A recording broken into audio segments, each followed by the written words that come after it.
Nous reconnaissons ta seigneurie, ta grandeur, ton autorité, ta suprématie, ta force, ta puissance, au-dessus de tout ce qui peut être nommé visible et invisible. Tondimi nguya bokasi pe bokondinayo likolo ya nyonso oyo ezali komona na biye ezali komona na terre. S'il y a de Dieu sur la terre qui s'agenouille, qui se prosterne, parce que tu es le seul vrai Dieu adorable. Soki ezali na banzambe na mokili tika bafukamela yo po etozali kaka nzambe moko oyo abongi bagumbamela ye. Que toutes les langues confessent que tu es Seigneur. Tika minoko nyonso epatola ete ozali kolo. Tout genou fléchisse devant toi, Jésus. Bolongo nyonso efukama liboso na yo Yesu. Parce que tu es le seul. Po etozali kaka yo moko. Merci pour ce temps que tu nous accordes. Atondo mpona ngonga opesi biso. Seigneur, tu sais que sans toi nous sommes rien. Kolo oyebite libanda na yo biso tozangi ntina. Accepte de nous parler, Ndima olobela biso. de nous édifier, Pe olendisa biso. de nous fortifier. Okomisa biso makasi. Au nom du Seigneur Jésus, Na kombo na kolo Yesu Kristo nous avons ainsi prié. tosambeli bongo. Amen. Amen. Je vous salue d'ailleurs, Seigneur. Pesi bilongo pe na kombo na Yesu Kristo. Je vois que les temps nous est vraiment parti.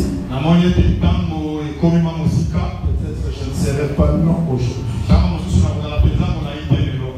La gâche arrange et paie les retours. Arrangez les retours. Ndeko lagasi ebongisa ye ngombolo esalaki biso toyokaka. Lévitique chapitre 13. Lévitique mokapo ya zomi na misato. Je commence la lecture à partir du verset 18. Bandi kotanga na nzela ya zomi na mwambi. Lévitique chapitre 13. La lecture à partir du 18e et je descends. Lorsqu'un homme aura sur la peau de son corps une ulcère qui a été guérie, Tango moto akozala na likolo ya poso ya nzoto na ye pota moko ya kala oyo eki kobika et qui se manifestera à la place où était l'ulcère une tumeur blanche. bongo na esika oyo pota ezalaki eloko moko pembe boye ebimi Ou une tache d'un blanc rougeâtre. to mpe litono moko ya motane mba. Cet homme se montrera au sacrificateur.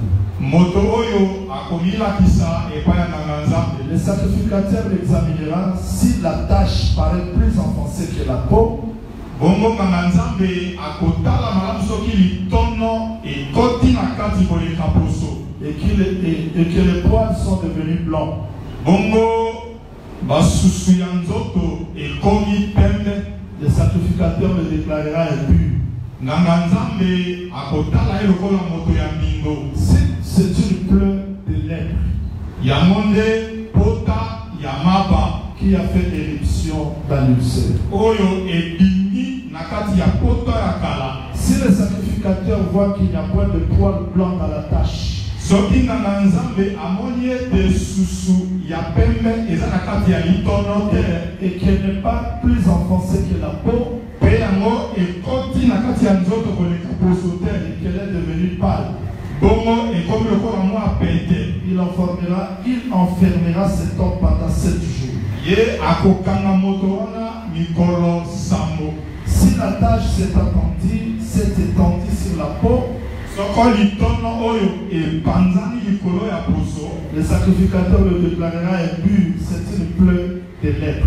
nganga nzambe akotala ye lokola moto ya mbindo, yango ezali pota ya maba. Mais si la tache est restée à la même place et ne s'est pas étendue, bongo soki litono etie kaka na esika wana yango epanzani te, c'est une cicatrice de l'ulcère. yango ezali mokoloto ya pota. Le sacrificateur le déclarera pur. nganga nzambe akoloba ete azali peto. Nous ajoutons un texte qui va beaucoup nous aider. tobakisi likomi oyo ekosunga biso mingi. 2 Rois chapitre 20. bakonzi ya mibale mokapo ya tuku mibale. Nous lisons le verset 7. totangi nzela ya sango. 2 Rois 20 verset 7. Esaïe dit, Isaya alobi, prenez une masse de figues. bozwa liboke ya figi. On l'a pris. bazwi On l'appliqua sur l'ulcère et l'ulcère guérit. Que le Seigneur ajoute des citations à la lecture de sa parole. Arrangez un peu le ventilateur parce que ça me dérange.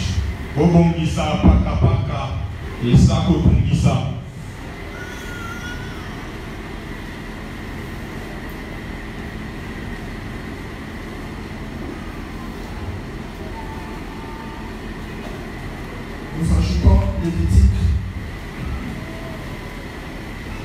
Lévitique chapitre 15.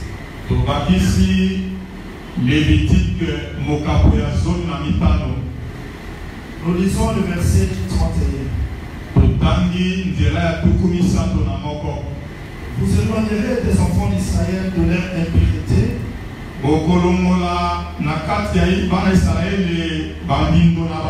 Depuis de peine qu'une mère à cause de leurs impuretés. S'ils suivent mon tabernacle qui est au milieu d'eux.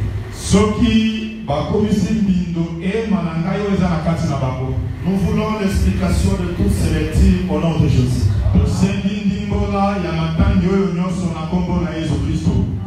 Que les intendants m'amènent aussi de l'eau, s'il vous plaît.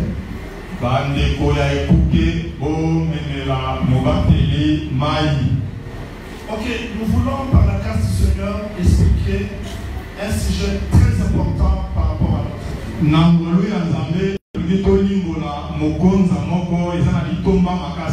Mais aujourd'hui, je ne serai pas là parce que le temps nous est déjà parti. Les lois à cause de la monnaie de 30 minutes de retard déjà. Je ne saurais pas être long. Mais je vais vous donner seulement la pensée du sujet.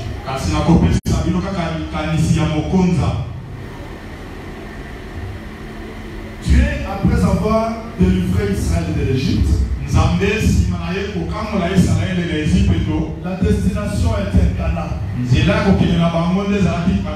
Mais Dieu a voulu qu'Israël soit différent des autres nations. Différent des autres nations, c'est-à-dire leur culte, leur vie, leur façon de s'habiller, même le manger, l'habitation ne devait pas être pareil aux nations qui les entourent. Voilà pourquoi Dieu a dit, vous avez vu ce que je fais en Égypte. Comment je vous ai transporté sous les ailes et amené vers moi-même. Maintenant, si vous observez ma loi, vous gardez mon alliance, vous m'appartenez. C'est-à-dire qu'Israël était déjà le peuple de Dieu. Il sera aussi le peuple de Dieu. Il restera le peuple de Dieu s'il observe les commandements, les ordres tels que Dieu a donnés.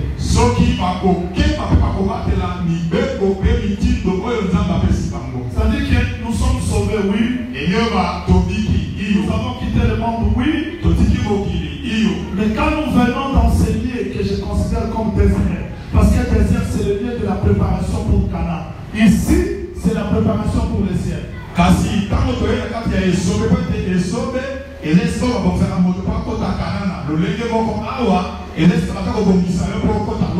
Dieu nous impose ses lois, ses commandements, pour que nous soyons différents des autres nations. Je venais d'enseigner tout à l'heure à Minanga sur les limites. C'est-à-dire que les gens ne doivent pas vivre comme eux veulent. S'habiller, vivre, l'enseignement, la vie conjugale doit être réglementée par l'enseignement. Et c'est ce que nous appelons la doctrine. C'est-à-dire les hommes ne sont pas libres de faire tout ce qu'ils veulent. Même le prédicateur, même le ministre, les pasteurs de l'église, même les enfants de Dieu, il y a toujours la discipline qui se pose sur nous et cette discipline s'appelle la doctrine. Voilà pourquoi je pris cet enseignement pour nous rappeler quelques rudiments de la doctrine. Quelques éléments de la doctrine qui font défaut dans nos vies. Israël délivré, sauvé, mais arrivé dans le désert, Dieu commence à donner les lois. Ici, je touche une de ces lois. La pureté. Que le Seigneur vous bénisse. Que le Seigneur vous bénisse. Dieu donne la loi. Si quelqu'un dans son corps a une tache, un bouton, une cicatrice, il doit passer sous l'examen. Vous n'allez pas dire que le bouton est sorti ici. Je dois aller voir le médecin seul. En Israël, on doit examiner tout. Bouton, tache, cicatrice. Ce n'est pas facile d'être Israël. Les Philistins peuvent avoir l'air bleu. Ça dit absolument rien. Mais en Israël, si tu as une plaie, même ta femme va t'amener chez le sacrificateur. J'ai vu la plaie. Et les sacrificateurs doivent faire l'examen avec soin pour prononcer le jugement. Pourquoi tous ces examens? La réponse c'est dans le texte que nous avons lu. Dieu a dit ceci. Nous avons lu ce texte. Vous éloignerez les enfants d'Israël de leur impureté, de peur qu'une mère à cause de leur impureté. S'ils suivent mon sanctuaire, c'est-à-dire le sanctuaire est plaisant. Le sanctuaire ne tolère pas l'impureté. On doit vérifier la peau. On doit vérifier les habits. On doit vérifier nos maisons. Parce que moins d'impureté, le sanctuaire qui est présent sera suivi. Voilà pourquoi on doit vérifier. Je vous donne le pourquoi de la vérification. Je m'appelle, ça suffit. Mais en Israël, on doit examiner. Que le Seigneur vous bénisse. Que le Seigneur vous bénisse. On comprend que un Mossad, tout ce n'est pas n'importe qui. Tout de lui doit être vérifié. C'est-à-dire les yeux du sacrificateur étaient là pour examiner tout. Toutes les tâches. Même les boutons. Heureusement ici je n'explique pas les boutons, mais je suis venu expliquer la cicatrice. Même la cicatrice. On suppose qu'il y avait la plaie et qu'il est déjà guéri. Même si la plaie est guérie, on doit toujours l'examiner. Quelqu'un va me dire, le prophète Jean-Luc, qu'est-ce qu'on va faire avec la plaie, cicatrice? Vous aurez l'explication.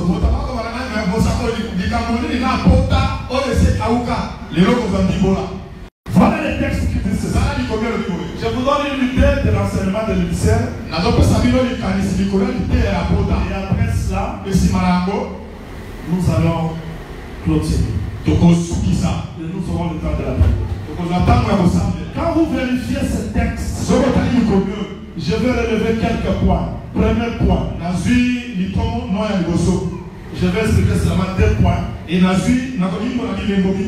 Vous donnez l'idée, les tâches. Et après cela, je donnerai le pourquoi de l'Église. Shalom. Moteur. Shalom. Vous avez avez besoin de l'explication. Vous avez la poste à Ndibola. Vous avez besoin de ça. Vous avez la poste à Ndibola. La loi dit ceci. On veut qu'on le Si il s'est guéri, Likolo ya pota oye kauki. Je veux préciser. La place ici. Il y avait la maladie d'ulcère. Bokono ya pota. Mais cet ulcère est déjà guéri. Parce que pota oyo esili kobisa. C'est-à-dire, on a affaire avec la cicatrice. Tozala likambo ya mokolo toka. Et la cicatrice c'est quoi? Kasi mokolo ya nini? De l'ulcère. Ya pota. Si vous avez un ulcère qui est guéri, Sokola la pota oyo esili kauka. c'est une maladie. Yango eza bokono. Mais qui a été guéri? Kasi ebiki. On va examiner. Esengeli bamanyola. C'est-à-dire, lorsqu'il y aura sur la peau de son corps un ulcère qui a été guéri, Eyo basoki na poso ya nzoto na yo. Moni pota moko ekauki. mais qui se manifeste à la place où était l'ulcère, une tumeur blanche. Ebongo na place oyo pota ezalaki litono moko ya pembe ebimi. Qu'est-ce qu'on fera? Basani. On va amener ce monsieur. Bakomema mobali oyo. Là, j'explique seulement le texte. Bazali mpona likomi yambo. On a suspecté. Basali lokola bakebi. On a vu des symptômes. Bamoni bilembo. Symptômes de quoi? Bilembo ya nini? Vérifiez le texte, vous allez voir. Tala likomi omona Le yango. texte dit ceci. Likomi lobi oyo. Après l'examen, Sima ya komanyola. verset 22. Nzela Si tisa. la tache s'est étendue sur la peau, Soki litono epanzani likolo ya le poso. sacrificateur le déclarera impur. Na nzamba komela ye mbindo. C'est une plaie de lèpre. Yango ezali pota ya maba. C'est-à-dire, on fait l'examen Eye bazali à komanyola. partir des symptômes. Likotala bilembo. Pour chercher quoi? Mpona koluka nini? On cherche quoi? Azoluka nini? La plaie de la lèpre. Pota ya maba. Si on voit que Soki bamoni ete il y a des symptômes, eza na bilembo. le sacrificateur va examiner. Nganga nzamba komanyola. S'il trouve que c'est la lèpre, Soki amoni ete ezali maba. suivez très bien parce que ici je répète le texte. Landa malapo wana azolokela likomi. Cet homme sera excommunié Bakobenga na ye. hors du camp. Libanda ya molako. Si ce n'est pas la lèpre, Soki eza maba te. il restera dans le camp. Akotikala na kati ya molako. C'est-à-dire à partir des symptômes, Eyo na nzela ya bilembo. de cicatrices, Na mabikolo to. on cherche l'ulcère, la lèpre. Azoluka maba. Mais la loi dit encore, Kasi maboko lobi lisusu. si vous voyez si ces symptômes-là, Soki bilembo oyo. il y a la plaie, Tomoni pota. on ne fera pas l'examen comme il se doit. Bamanyola ndenge esengeli te. On doit déclarer cet homme pur. Bakoba ete moto azali mbindo. Il y a la lèpre. Wana maba ezali. Je veux que le Seigneur ajoute l'explication. Kolo bakisa ndimbola. Vous êtes fatigué. Bolembi. Je n'ai pas encore enseigné, je vous vois fatigué. Na bandi na lote na moni no bolembi. On prend les symptômes, Tomoni kaka bilembo. les signes. Bilembo. On amène cet homme, Bamengi moto oyo. vous examinez, Bamanyoli ye. il n'y a pas la lèpre. Maba eza te. Allez, va. Yo kende. Tu es pur. Yo ozali peto.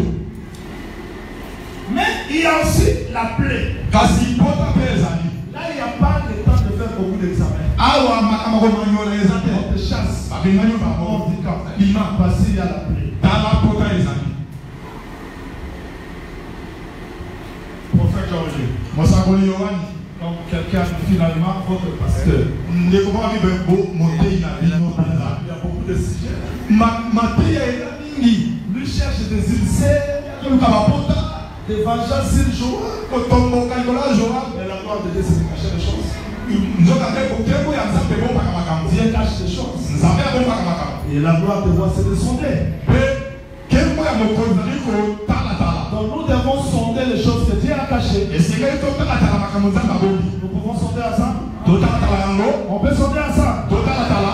Qu'est-ce qu'on cherche par ça? Tozoluka nini? S'il y a la lèpre, Soki mapa ezali. hors du camp. Bengani yo. Pourquoi Moïse mettait les gens hors du camp? Poni Mose abengaka bato libanda ya Parce molasi. qu'il était conscient que tous les enseignements qu'il a donnés, Ayebaki ete mateya nyonso ye apesi. toutes les prédications, Mateya nyonso la loi qu'il a donnée mobeko apesi. est capable de purifier la lèpre. Ezangi makoki ya kopetola maba. Il faut mettre les gens hors du camp. Esengeli kobengaka bato libanda ya Ça molasi. dit que dans son enseignement, Eyo balakata liteya na il ye. n'y avait pas la guérison de la lèpre. Lobiko ya maba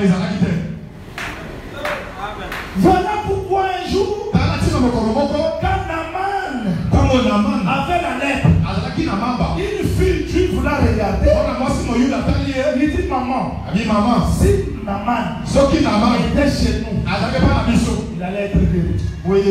Parce que là, il y a un prophète. Le roi écrit la lettre. Il donne à Naman.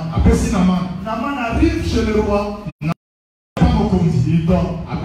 Le roi lui, il déchire les vêtements. Qu'est-ce qu'il a déchiré les vêtements? La guérison de la lèpre. La lèpre déchire les vêtements. Le roi a dit, je ne suis pas Dieu pour guérir le nom de sa lèpre. Donc qui peut guérir de la lèpre? C'est Dieu. Donc Moïse avait raison de chasser les lépreux parce qu'il savait que dans son ministère, il est incapable. Mais pourquoi il le mettait hors du camp? Parce qu'il savait qu'il y aura un Dieu qui ira hors du camp, purifier les lépreux, retourner. Si nous avons vu Jésus-Christ montrer sa croix, aller hors du camp, c'est pour ramasser les gens que Moïse avait chassés. Parce que lui, dans son ministère, il est capable de guérir. Je dis que Jésus-Christ est la réponse à la question que le roi l'a posée.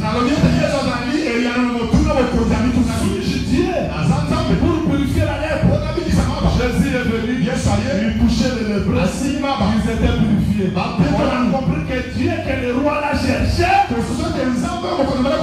pris corps qui s'appelle Jésus. Donc chez Jésus, les choses impossibles deviennent possibles. Même là où le prophète s'est arrêté, Jésus-Christ a la solution. Mais avant de déclarer quelqu'un lépreux, à partir de l'Israël, je vous donne tout d'abord l'idée. Il y a des symptômes. Donc chez les Juifs, on ne blague pas. Comme aujourd'hui dans l'Assemblée de Saint. Je vois il est avec un défaut. Tu n'as pas la nature de Dieu.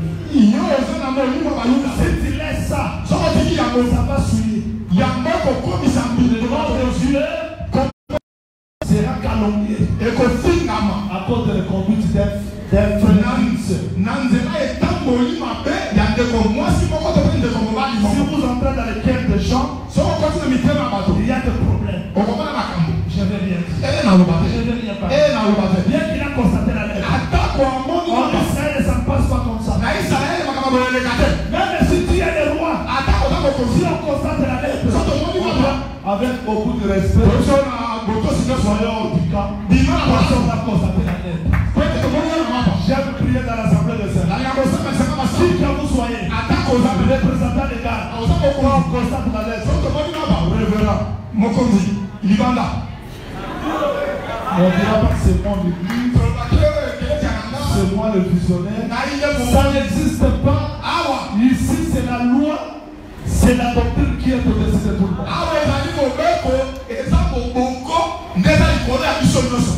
Allons vite à l'examen. On a vu le septembre, on a même septembre. Vous retenez ça bien? Vous retenez ça bien? On n'a pas vu la lèpre.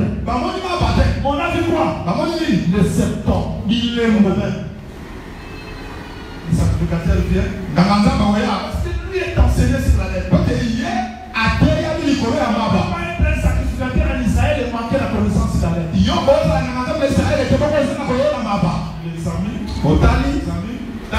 Bon, je vois comme si sur cette cicatrice-là, il n'y a pas la plaie. Il ne va pas se décider directement. On fait l'examen. À la fin de l'examen, on sortira. C'est monsieur que vous l'avez soupçonné. Il est pire. Mais après l'examen, on sortira. Cet homme est pire. C'est qu'on a soupçonné. Il n'y a pas d'impunité là-dedans.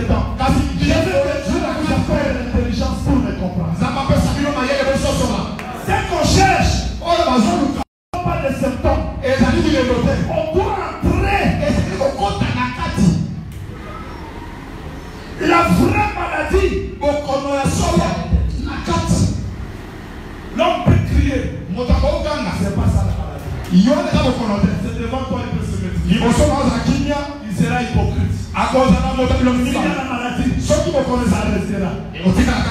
Il sera mon centre dans l'église, à la maison païenne. Mais il faut que l'examen quitte l'extérieur jusqu'à l'intérieur pour voir qu'est-ce qui pousse l'homme d'agir comme ça. Nous avons beaucoup de païens aujourd'hui dans les églises qui commettent une faute.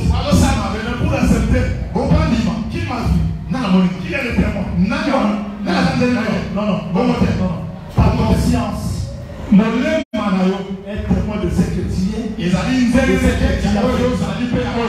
Donc l'examen chez les sacrificateurs ne passe pas à l'extérieur seulement. Vous savez qui était soupçonné? Vous savez qui était soupçonné? Il était arrêté par les soupçons. Vous le connaissez? Il a dit, il va détruire ce temple. Il a dit, donc il était soupçonné. Mais on ne voyait pas la lettre, on voyait seulement les symptômes. On doit l'arrêter. On a arrêté celui-ci. On ne peut pas les condamner comme ça. Il fait les examens. Car il faut regarder. Allez un peu là-bas. Pilate examine. Non. Dans ce temps, je n'ai rien vu de lui. Les symptômes que vous voyez, ça ne se trouve pas à l'intérieur. Il n'y a pas la plaie. Bon. Mais pourquoi il était condamné? Il était condamné pourquoi? On a sorti Jésus. Pilate a compris. Il est question de septembre. Pour faire l'examen.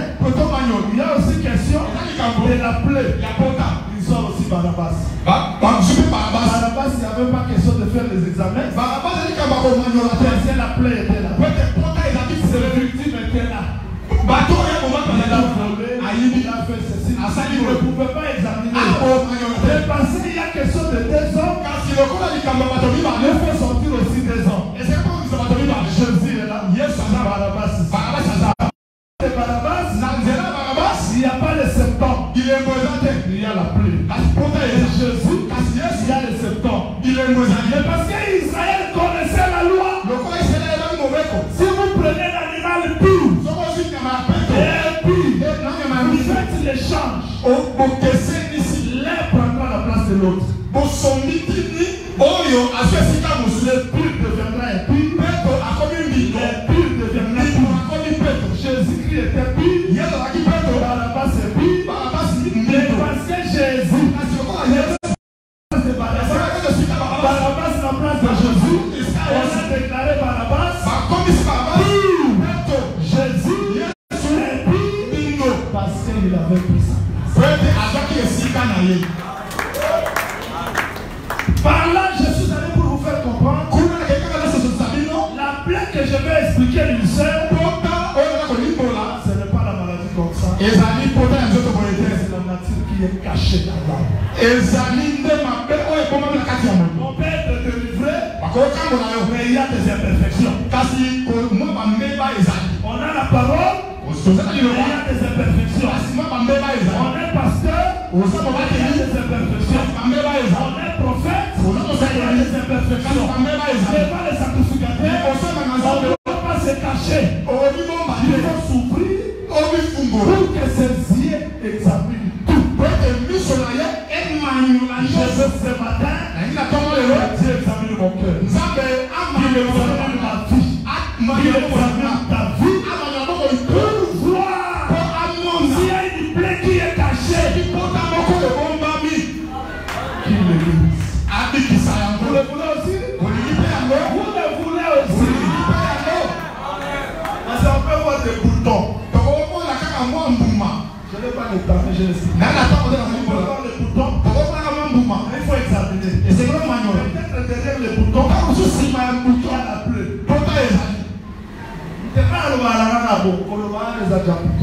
Cicatrice. Maintenant, il faut examiner pour le bawana. Et c'est comme non, on va ici, ce n'est pas le problème Ici, Dieu veut que nous soyons sans boutons, sans cicatrices, sans taches, parce que frère Paul a dit. Awa, et ça dit comme tu l'as dit, ça n'a pas de te, awa tu vois là, l'itono ezate, mbuma ezate, mokoloto ezalite. Vous êtes ne comprendre la lobby? Il s'est donné à lui-même pour racheter son église. pour si qu'on est Afin de faire paraître l'église. Glorieuse.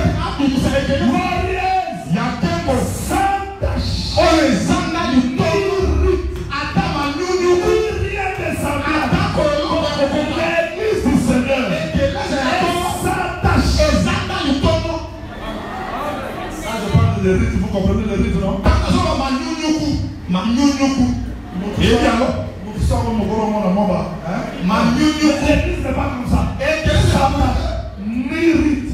manyunyuku Ni rien de semblable. ata eloko ya kokokana na manyunyuku na Parce qu'elle est lavée par la parole. pete apetolami na liloba. Donc ici, c'est pas question.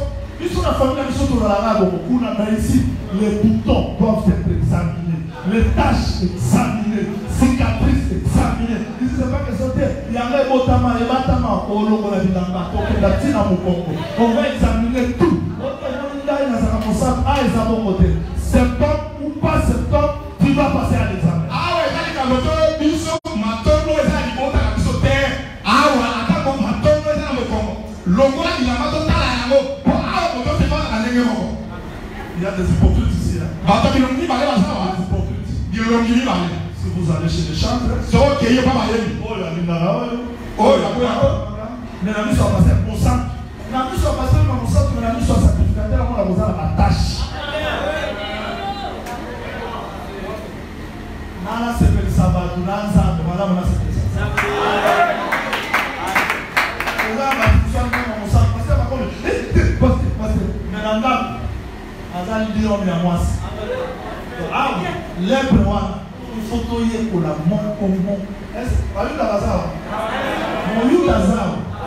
Il faut le la bilamba. Bon, il faut mieux sur sacrificateur examiner nyonso. Et t'as les cicatrices de haut, bouton à moyo, na bota na mesa la rabo, to retraiter. On tient à mon étage solo, bana la rabo, to retraiter. Bon, il faut une malimosue ensemble de moi sur la zambi tâche. Et l'église est glorieuse. Quel Seigneur vous bénisse. Je vais expliquer maintenant l'Israël. Je vais expliquer l'Israël. Je ne finis pas l'Israël comme le décide. Je vais donner la définition de l'Israël. Chapitre 9. Je vais donner la définition là.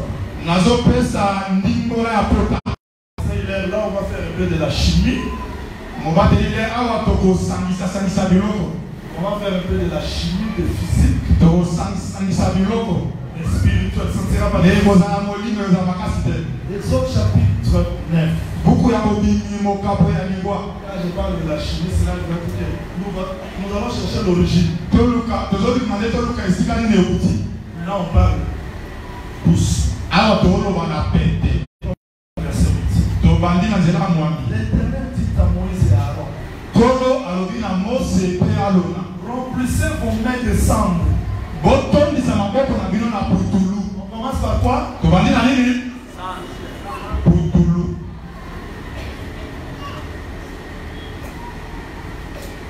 Quand on parle de cendre, c'est-à-dire le feu est passé sur quelque chose. Le cendre, c'est le reste. Maintenant, Moïse et Aaron doivent remplir leurs mains de la cendre. Vous êtes? Vous êtes? Qui vont remplir les mains de cendre? Moïse et Aaron.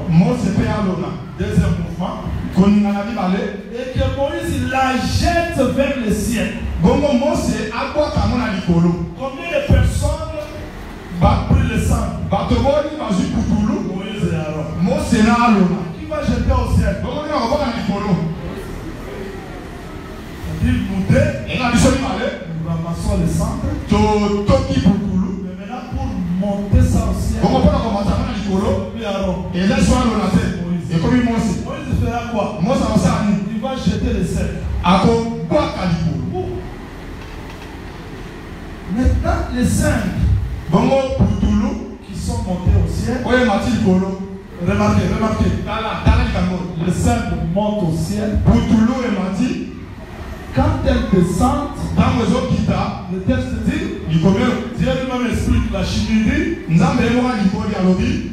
elle deviendra une poussière. Yango koma Poutoulou. Donc on a ramassé les cendres, Et va par le côté on Poutoulou. a jeté ça au ciel. Babwa ki likolo. Le ciel Likolo. remet à la terre Azongiseli les mabele. cendres, Mais Poutoulou. mais sous forme de la poussière. Parce que le corps à moi Poutoulou ya mabele.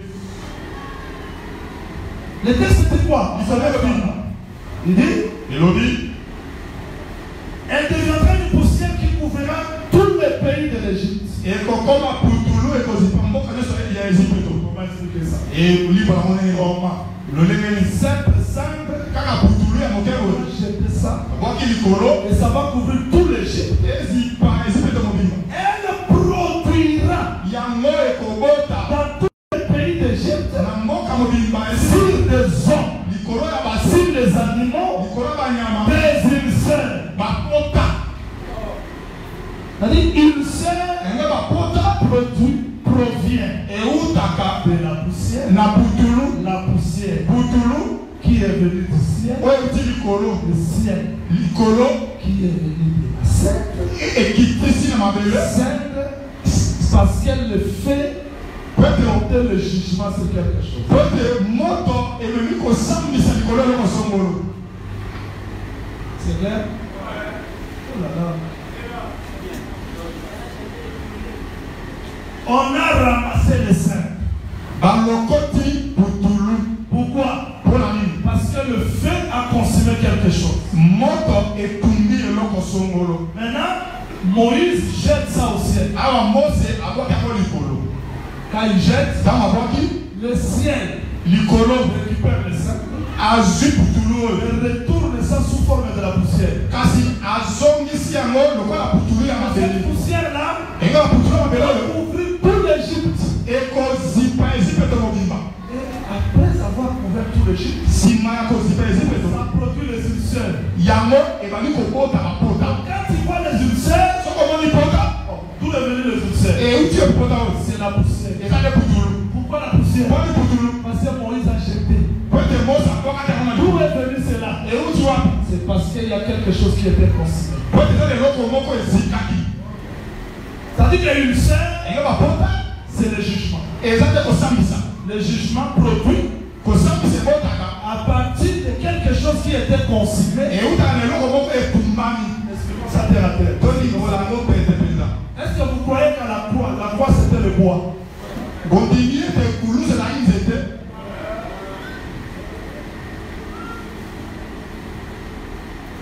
Jésus a dit, Yesu alobi je suis le Père.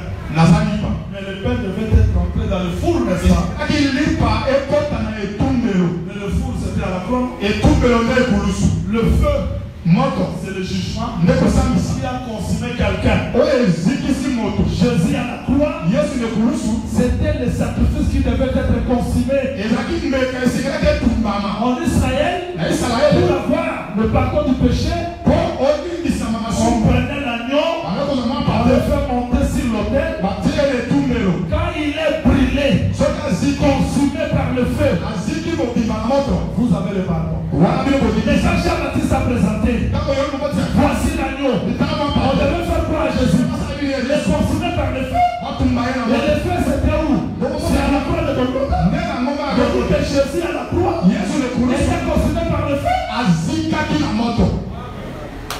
Mais ce feu-là, Kasi moto wana c'est ce feu-là qui condamnera le monde. eza nde moto wana nde kosambisa mokili. Qui va condamner le monde? Nanga Dieu a tant aimé le monde, nzambe alingi mokili il mingi. a donné son fils. Apesi mwana na ye. Quiconque croit en lui, Yebi na kondimela ne ye. périsse point. Akufa te. Et ceux qui ne croiront pas Aho bakondimela seront te. condamnés. Qu'est-ce qui va condamner? Nini ekokata C'est etumbu. l'œuvre de la croix. Eza mosala ekulusu. Qu'est-ce que le Saint-Esprit est venu faire les choses de la Pentecôte? Molimo santo ali kosala mokolo ya nkitela. Je retourne là-bas pour que tout le monde comprenne. Quand on a consommé l'animal, qu'est-ce qui reste le matin? Le sang. La loi dit ceci. Quand le sacrificateur quitte sa maison, il veut donner l'offrande. Quand il arrive là, il enlève le vêtement de la maison. Il porte un autre vêtement. Il donne l'offrande. Quand il termine, il remet ce vêtement. Et le matin, quand il reviendra, il changera notre vêtement pour prendre de la poussière. Le centre là, c'est l'animal qui était brûlé. Le centre là, c'est quoi? C'est le témoignage que l'animal a été brûlé sur le feu. Dieu le Père, quand il a quitté le ciel, avant de donner l'offrande à la voix, il a ôté le vêtement du Père. Il a laissé ça. Il devient fils. Il monte à la croix de Golgotha. Il laisse le vêtement du fils. Il rentre au ciel. Le jour de la Pentecôte, il prend un autre vêtement. Le Saint-Esprit, pour prendre de la poussière, l'œuvre de la croix, devient la prédication. Le témoignage que Jésus est mort à la croix. C'est Jésus que vous l'avez crucifié. C'est lui que nous vous annonçons. C'est cendre. Ça vient de l'animal que vous avez crucifié. Donc aujourd'hui, l'évangile que nous prêchons, ce sont les cendres. Qui donnent la preuve que l'animal a été sacrifié. Et ce cendre un jour montera au ciel. Quand les cendres montent au ciel, suivez le témoignage ici de la terre. L'évangile. Dieu lui-même dit, quand la pluie sort de ma bouche, elle descend à la terre. Elle ne revient pas. La pluie qui descend, quand nous serons à l'effet, le feu restera vide. Il n'y aura plus de sang. Mais ce sang deviendra poussière. Et la poussière là, sera le juge. Voilà pourquoi dans l'Apocalypse 16, vous avez dit le mercredi, quand l'ange a jeté la coupe, les Égyptiens sont sortis dans le corps de Jésus. D'où viennent les Égyptiens? Parce que l'évangile est l'explication de la mort de Jésus est revenu et pour juger. En un mot, il sert, c'est la plaie.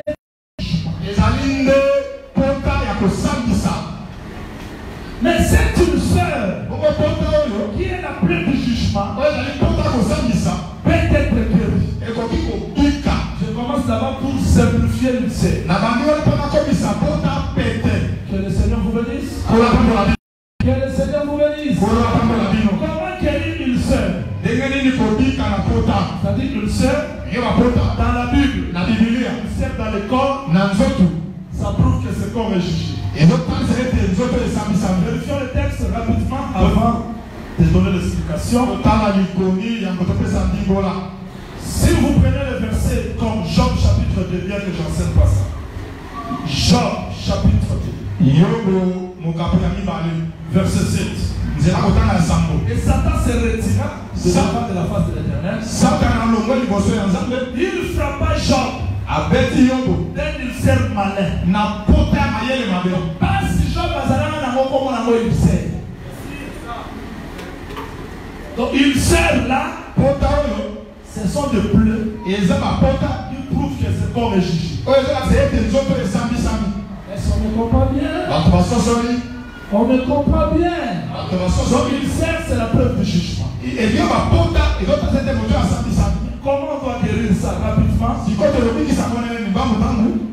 Nous avons lu 2 Rois chapitre 20. Nous l'avons lu.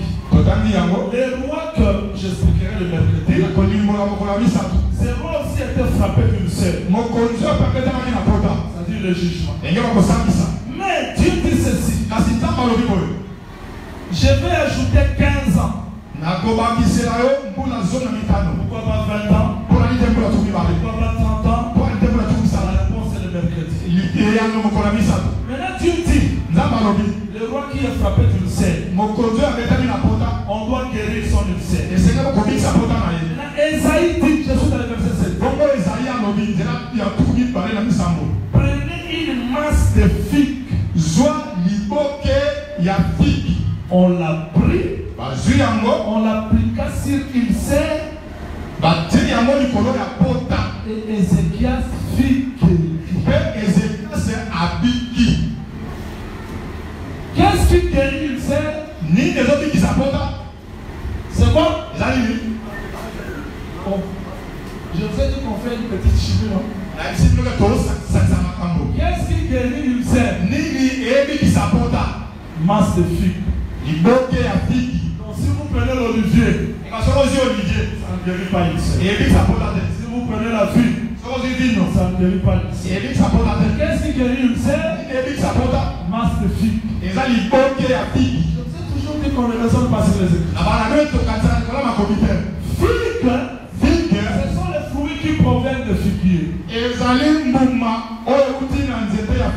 Figue signifie quoi? La Bible écrit ceci. Dans Juge chapitre 9. Quand vous commencez par le verset, commencez par le verset 4 jusqu'au 7e verset, vous allez voir que les arbres sont allés chez les figuiers. Ils ont dit figuier, devenez notre roi. Il a dit jamais. Je ne peux pas renoncer à ma douceur. C'est-à-dire que quand on parle de figuier, on parle de la douceur. On parle de la grâce. Voilà pourquoi Adam, quand il a mangé le fruit, il s'est vu nu. Il a compris qu'il est frappé par le jugement. Il ne cherche pas l'olivier, ni la vie. Il a couru derrière le figuier. Parce que dans le figuier, il y a la douceur. Il y a la grâce. Maintenant, il sert que fait de quoi? C'est-à-dire que c'était une ulcère qu'on a appliqué le figue. L'homme est né par une maladie. Je vais descendre un peu terre à terre. Que le Seigneur vous bénisse.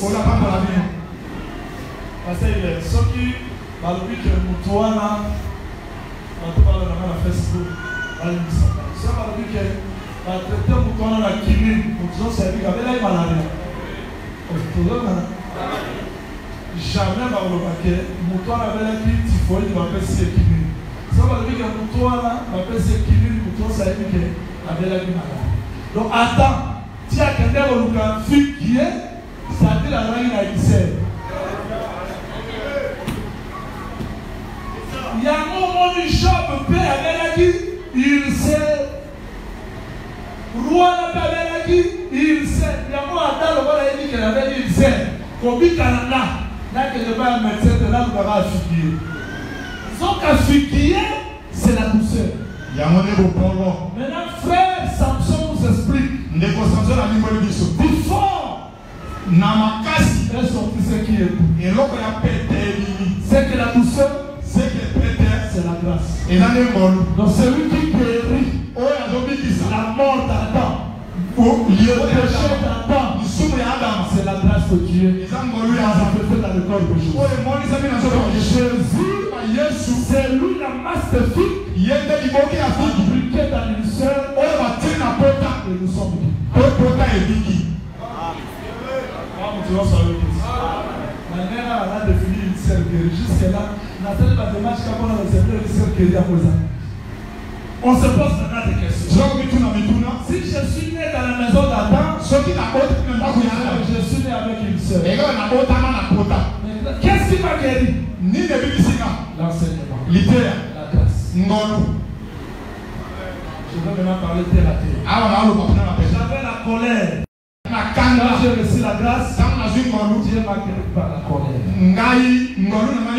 Cette ulcère-là, j'étais impudique. Quand j'ai reçu la grâce, Dieu m'a guéri.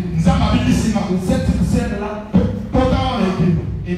maintenant Dieu va reçu l'ulcère guéri.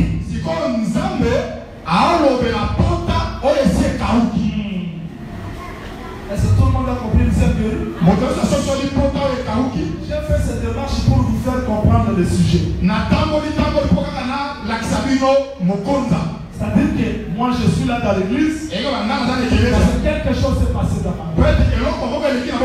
Mais cela ne veut pas dire que parce que tu es sauvé, on ne doit pas t'examiner.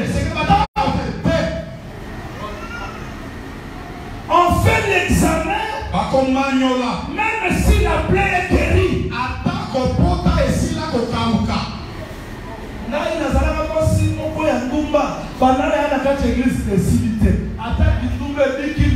Il faut te examiner pour que tu les autres.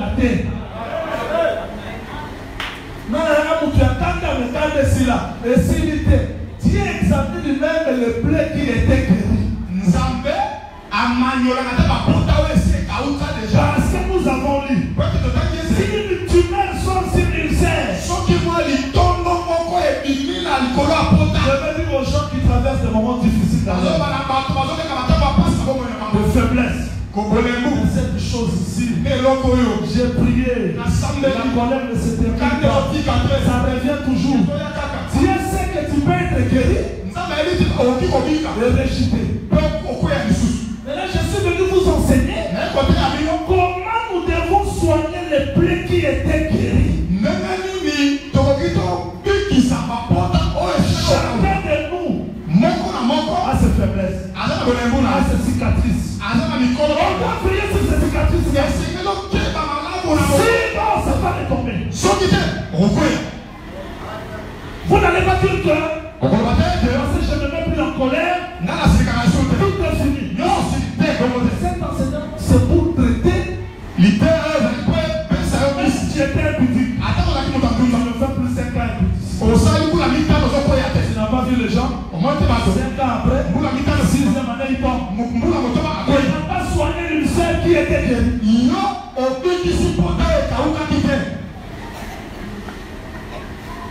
Je vais me rassurer que tout le monde me comprend. Je vais me rassurer que tout le monde me comprend. Je veux me rassurer que tout le monde me comprend. Je veux me rassurer que tout le monde me comprend. Je veux me rassurer que tout le monde me suit. Je veux me rassurer que tout le monde est concerné par cet enseignement. Quelle discipline? On ne doit pas s'oublier. Non, moi, je prie beaucoup. La faiblesse fait apparaître. Tu n'as pas vu? Tu priais 3 heures. Ça devient 2 heures. Tant que l'homme vit dans ce corps, les cicatrices peuvent être.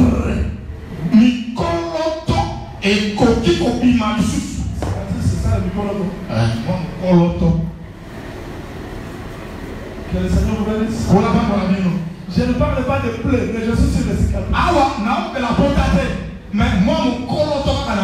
Parce qu'un problème peut venir comme ça. Au moins nous tournons dans le sauver.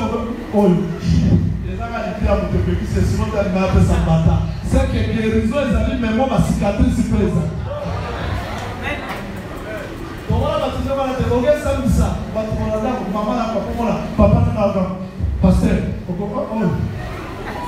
Cicatrice c'est la même. Il faut te faire. On n'a pas mola. Amen. On n'a pas mola. Amen. Nous avons venu dans la nature ma cicatrice. Nous sommes venus avec le ponta et c'est pour faire. J'ai envie de voir ça dans les autres. Ponta pour que nous ma cicatrice sont au qualité. Alors ils ont dit que nous avons déjà ma comment est-ce la balai attends balai mais la cicatrice wana sont veillés de ponta pour la banda au cœur de mon frère, ma sœur, c'est la vie. Le roi de ma sœur, on a ma pagane, on a mon père, on a quoi qui ma douche. Mais on a une coffre à gauche côté. C'est-à-dire que frère, cicatrice na ye, il a mais porter les sous. Il m'a monté du cœur pour la voir. Monter ça comprendre. Monter ça comprendre. Donc, ce qu'on fait dans la cicatrice, on va pas le tenir dans moi. On sait qu'on a eu que ben d'ailleurs, en nature, on chocolat, on a connu les bons localisés que nous autres les uns à l'autre. Donc, aux gens, la cicatrice soit la porte de l'objet. Parce qu'on a à l'époque, nous avons examiné la cicatrice. Et là, on a sauvé la cicatrice na bika na nini.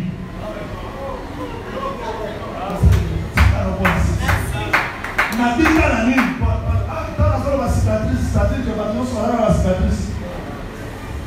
Maintenant, on a la cicatrice. Non, on a RT. Nous avons la montre T. Nous avons la T.